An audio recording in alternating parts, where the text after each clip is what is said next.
Hi everyone, welcome back to another episode. In this video, I'm gonna let you know the ways to use Zelle with joint bank account. To use Zelle with joint bank account, you need to follow the steps. You need to first of all enroll your email address or a mobile number in the Zelle and then send money to the account. So first thing first, you wanna log into your account, then follow the prompt to set up your account. Next thing you wanna do is link your checking or savings account and enroll using your email address or mobile number.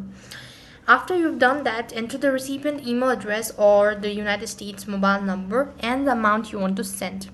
If the recipient is already enrolled with Zelle, the money will go directly to their bank account, whereas Zelle notifies the recipient's financial institutions of incoming payment while then direct payment into their account.